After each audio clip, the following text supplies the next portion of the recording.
Hi friends, happy Tuesday.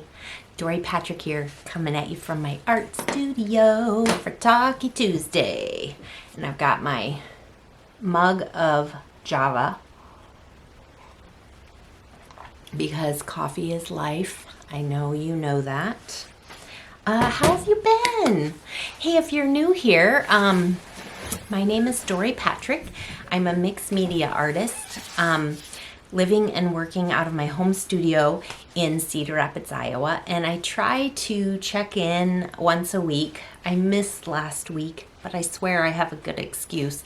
I try to check in weekly and just kind of share what I'm up to, answer some of your questions about being a working artist, that kind of thing. Yeah, and I missed last week. Last week was hard, and that Tuesday in particular, it was not happening. I can't remember exactly which. I've been having a lot of deadlines, of things that needed to get done, and on top of that late morning, I had a migraine, and so it was like, phew, there went all plans to hop on the camera and chat with you. So I'm sorry about that, but I'm sure glad you're back again today. I have a lot of stuff to share. Let's see. Later last week, I did this.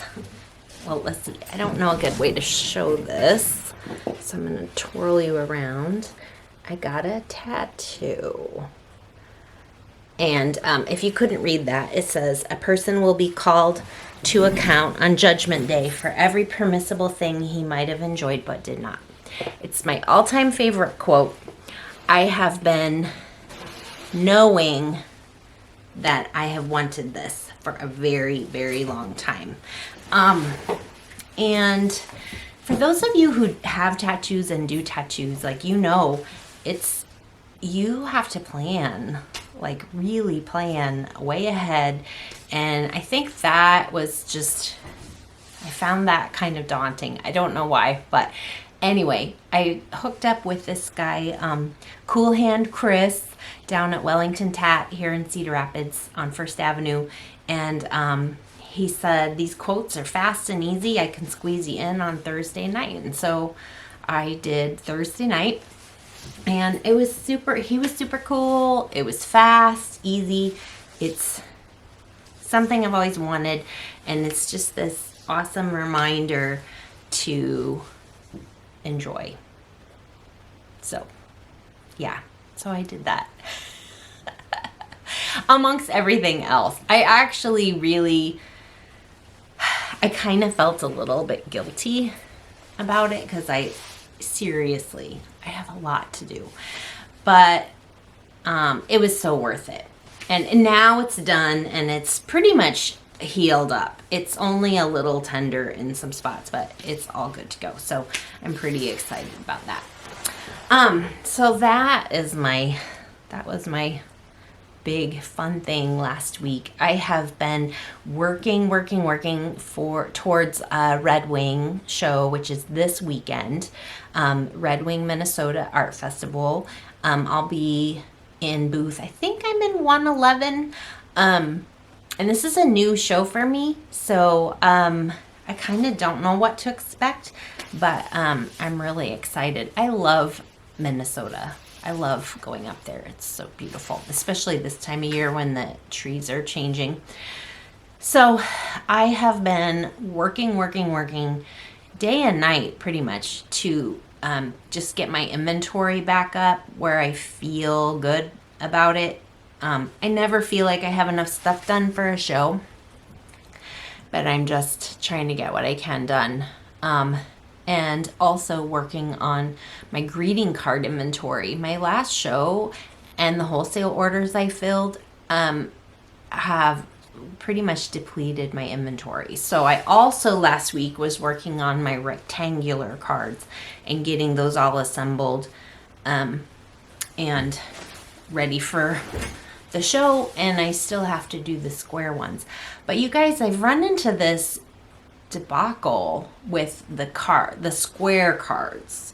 I'm all good with the rectangular ones, but I have a line of rectangular shaped cards and square cards, and the distributor for the square cards stopped carrying them. And it was I kind of saw it coming because they were just kind of more often than not able to fill all of my orders every time I got them. So anyway,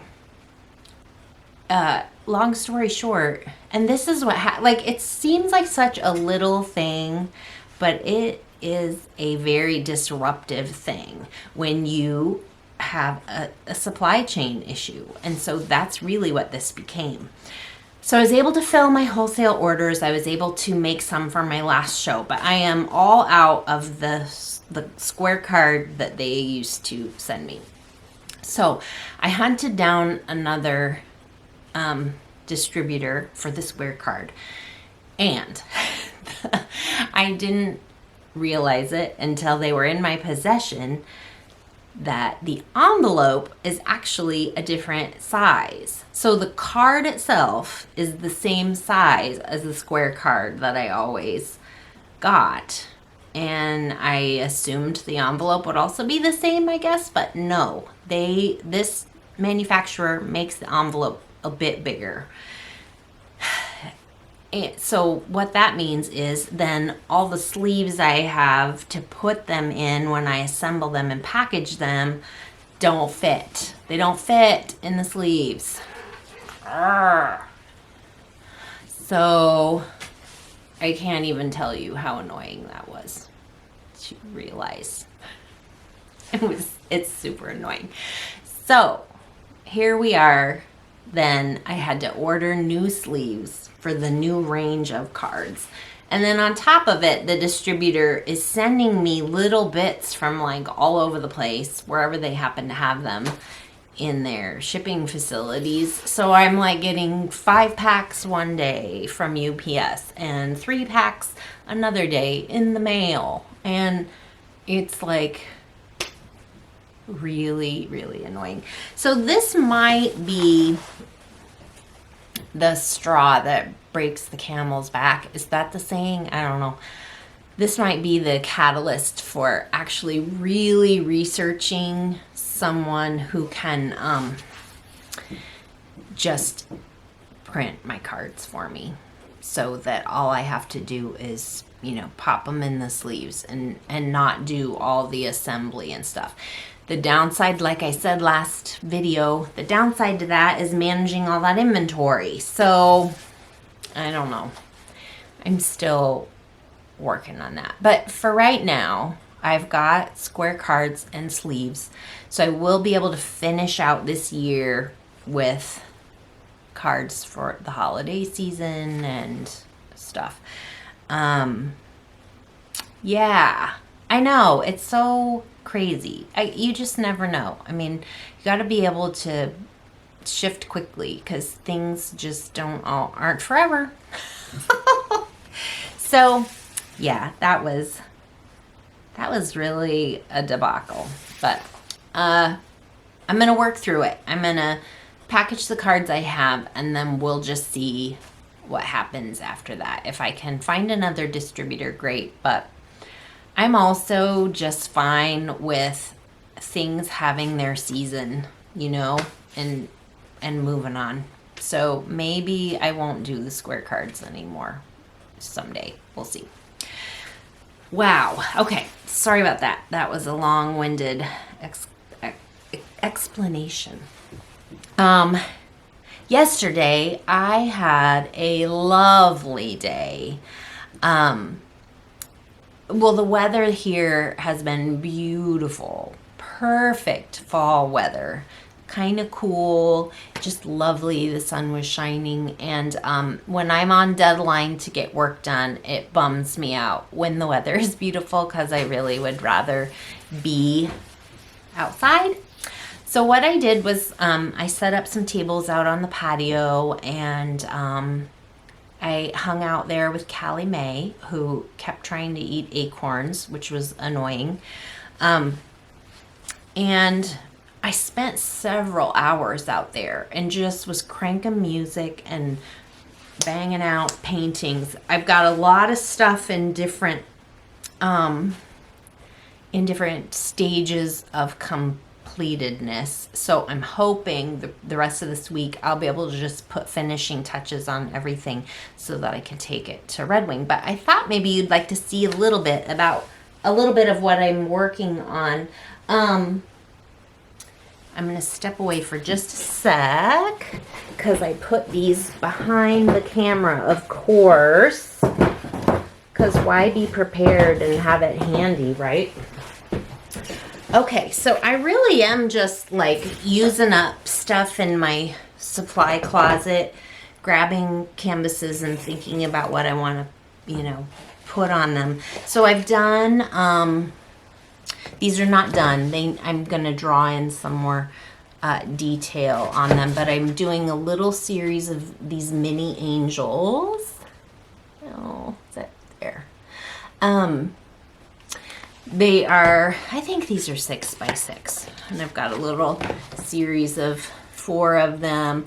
I'm not sure yet if they're going to get a crown. They may get a little pattern on there. I really like her. I like her rosy cheeks. Not totally sure how I'm going to finish those other than drawing in a few details and scribbles, but those are making me really happy. And then this, there's another angel around here. I think if you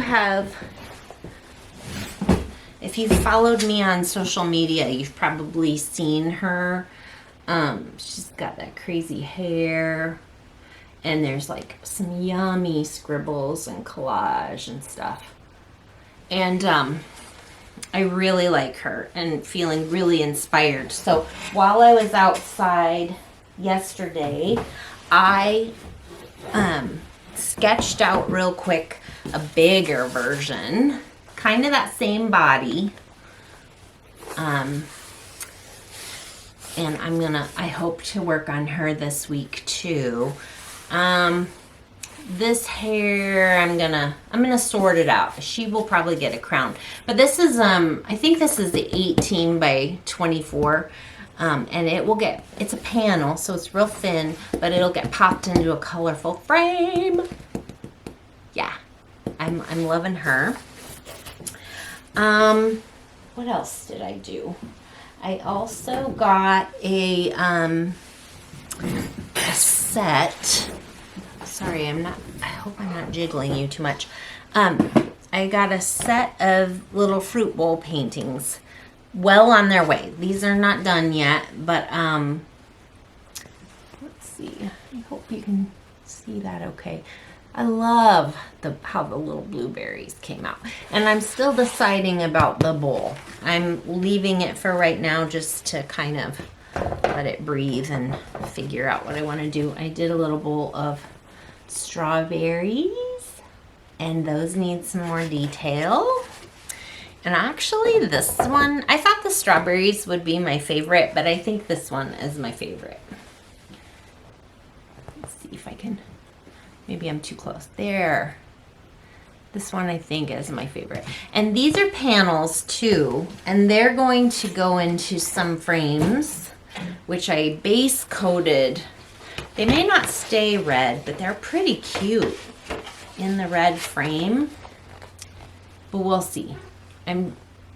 I base coated them red to give it kind of a warm undertone, and I'm not sure if they'll stay that way. But so these are making me really happy.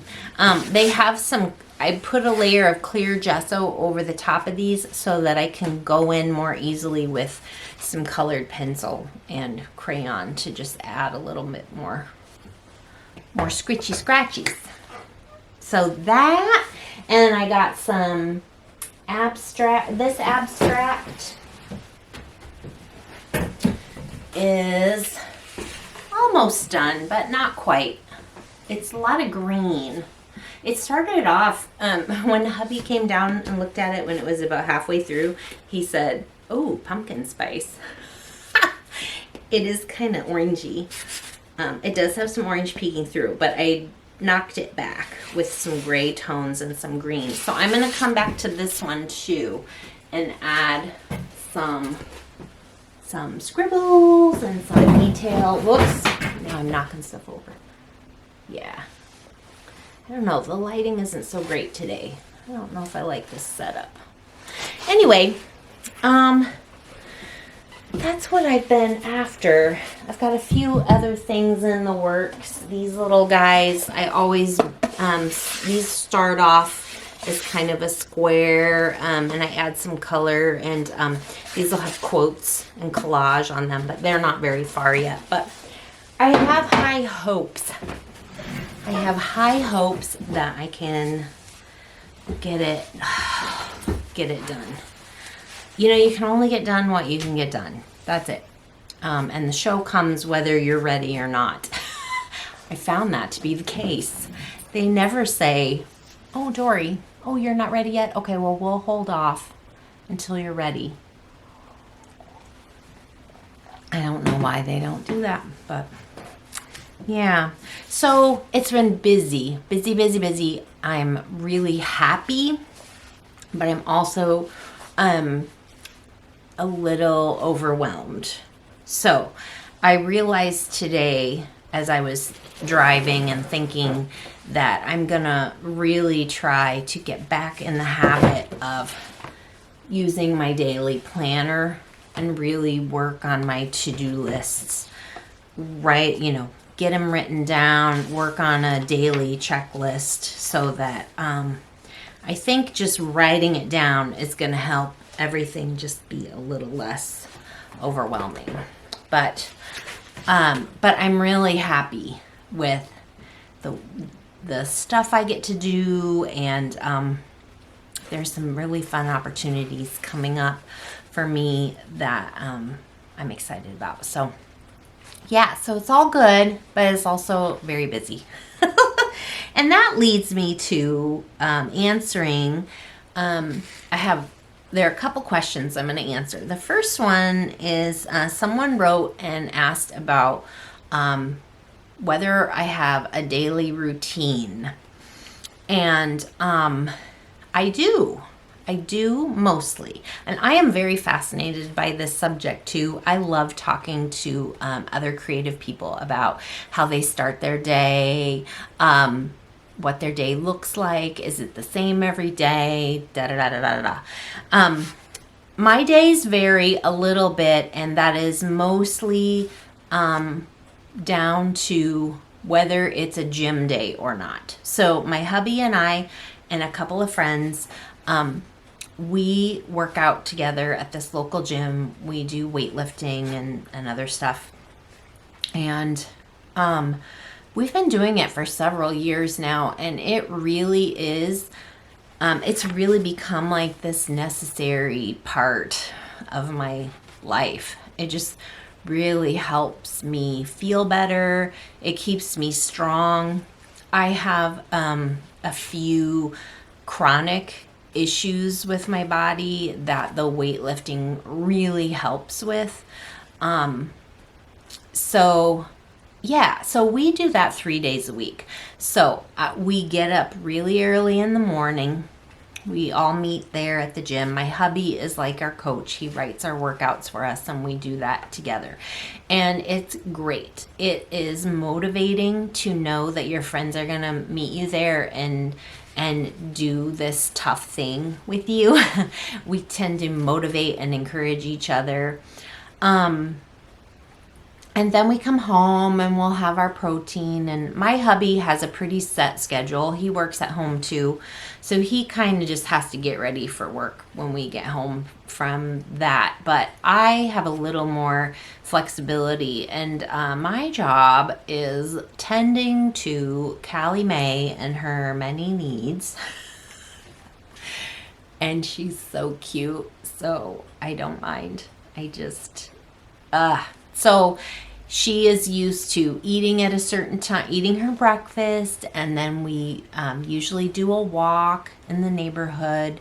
I come back from that and I have some coffee. I usually pop on my laptop first thing. I like to do emails and computer stuff first thing in the morning because I don't want to worry about it later. So I tend to answer emails and questions and do social media stuff in the morning if I can. And then if there are Etsy orders that need to be packed and shipped, I will do those in first thing so I can get those out of the way. And kind of depending on the day, if there's things that need to be done around the house, you know, the typical, the usual stuff.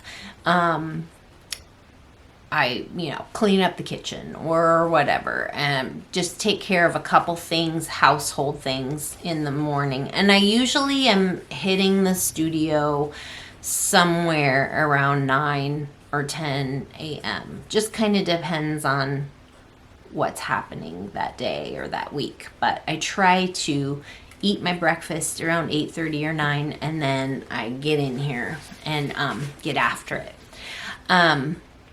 I really like sound when I'm working, so I have a TV in here.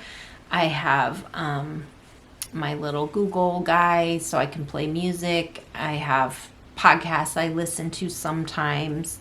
I like having a little bit of noise, and depending on what I'm working on, that varies. So if I'm really focused on painting and getting free and moving around, then it's music.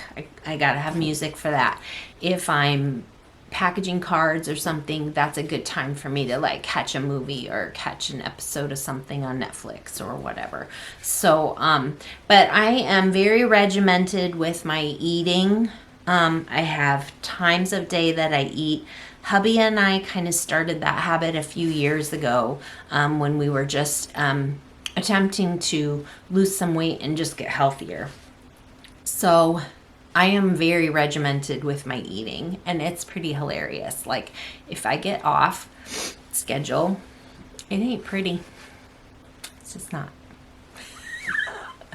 And he will attest to that. Like, I really like my schedule. We meal plan the week before. We do our prep on Sunday, and so we know exactly what we're going to be eating all week, and it's just one less thing for us to worry about during the week. Now, don't get me wrong, we love to like go out to eat sometimes and have fun or have a little treat or whatever, but mostly during the week when we are both working, it's very regimented, and it just helps us to not have something else to wonder about or worry about. And it helps me a lot personally from making bad choices.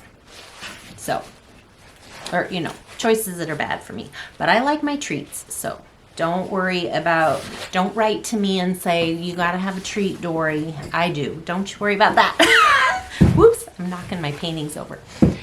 So anyway, yeah. And it kind of depends on what I have going on. If there's a show, like this week, there's a show on the horizon, I'm working a lot more because I have things I need to package at night. Hubby and I have shows that we watch and movies that we watch at night. And while we're doing that, I will, cut out cards or package cards, or I also do crochet to relax at night.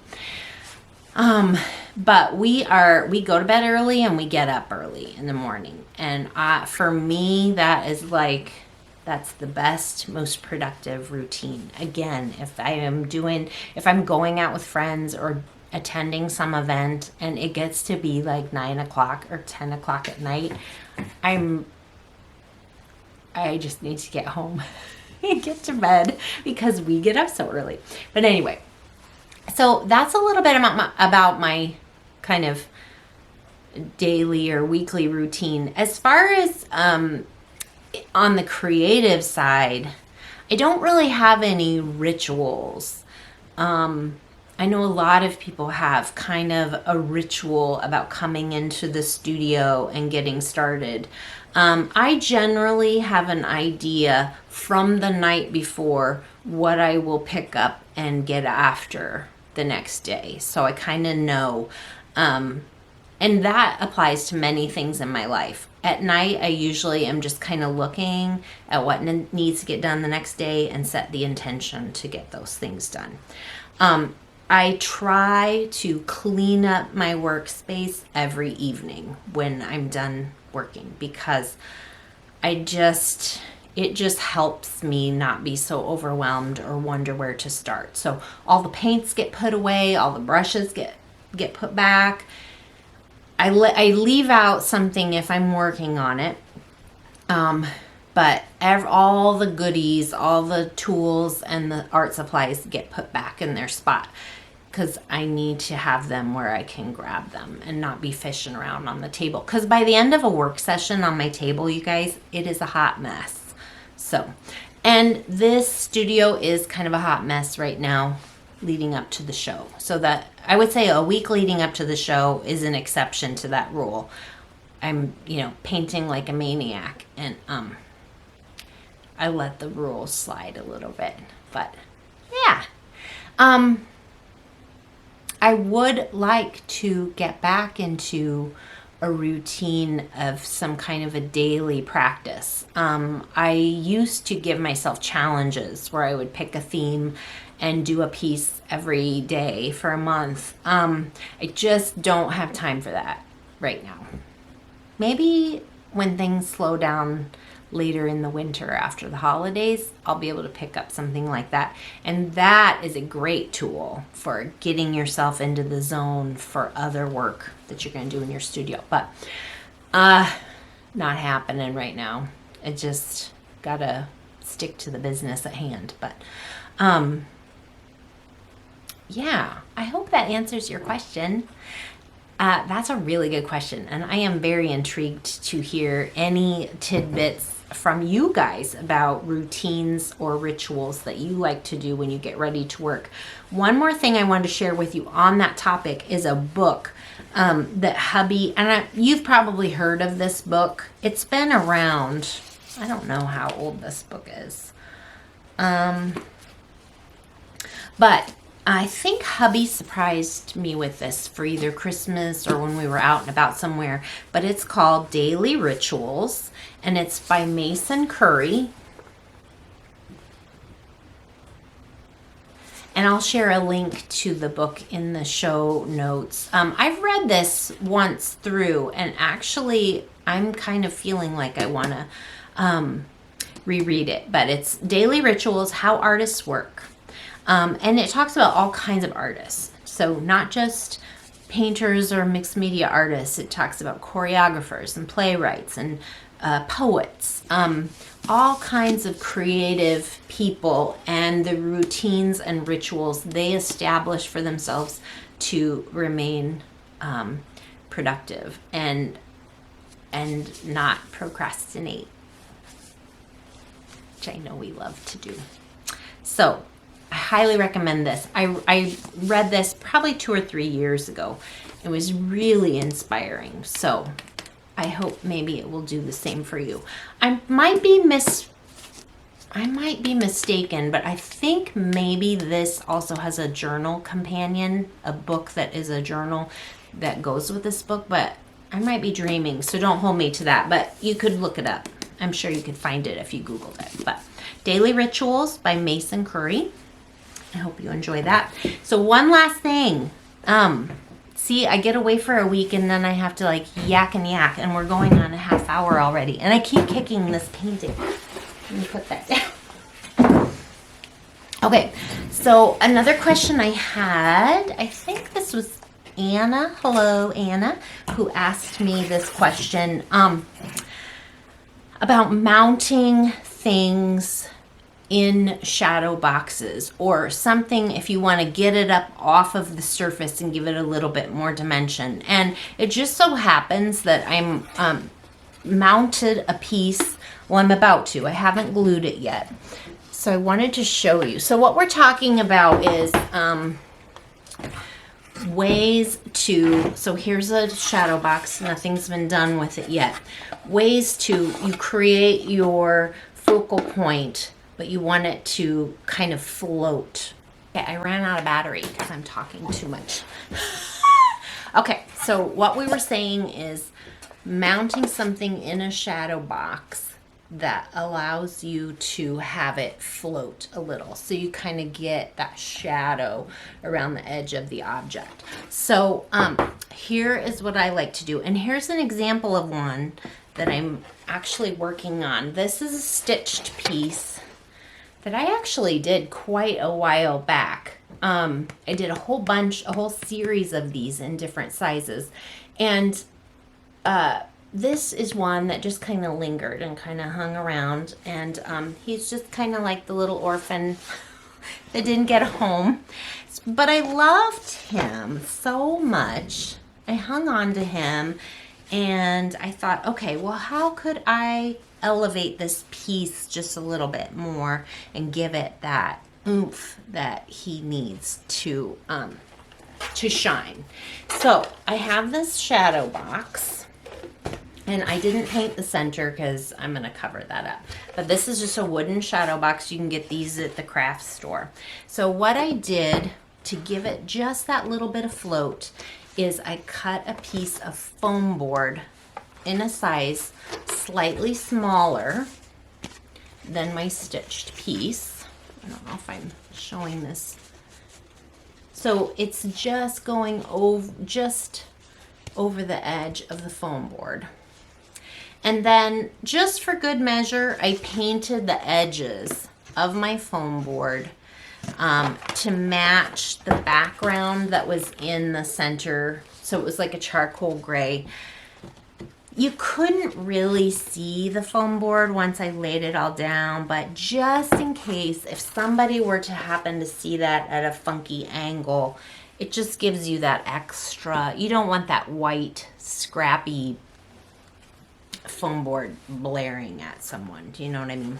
So I am going to glue this down, then glue my fabric piece on top and let it rest. And I'm going to talk to you about my favorite glue for that.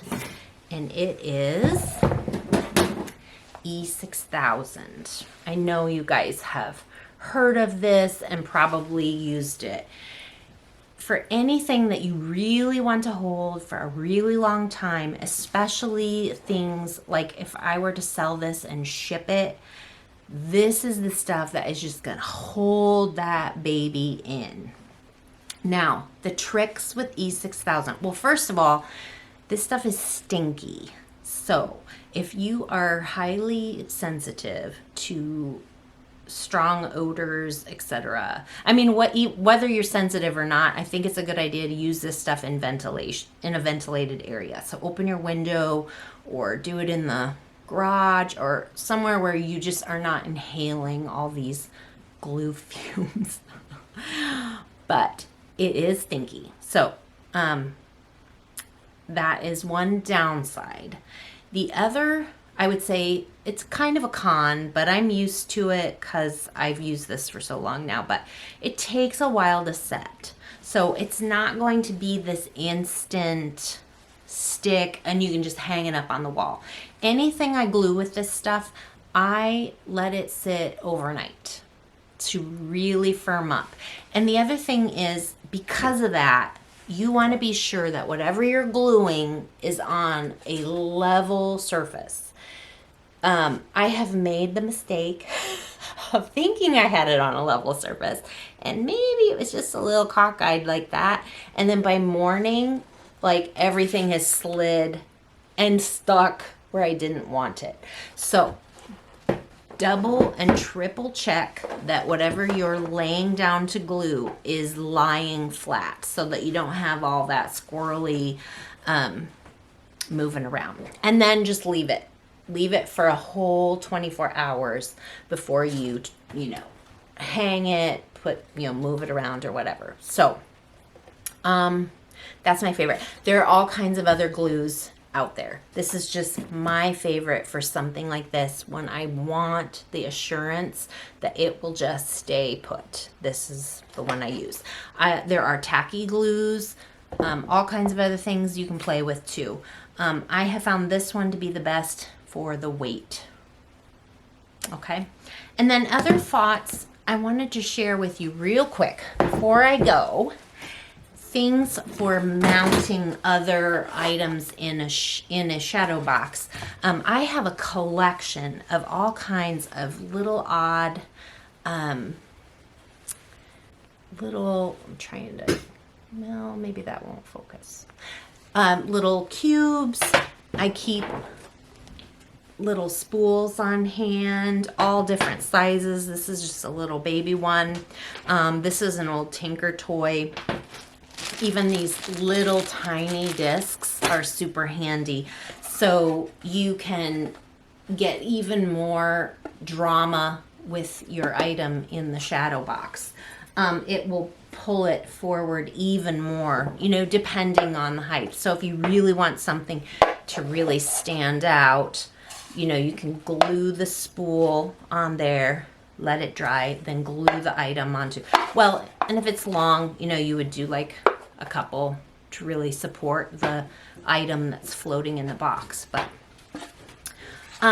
yeah, so I just keep a collection of these handy so that I can be ready to attach those any old time. But thank you so much for joining me on the channel today, guys. I hope that you enjoyed it and got a few good nuggets to use for yourself.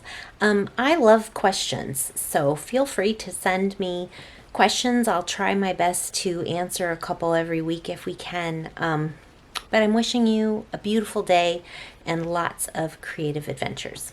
See you next time.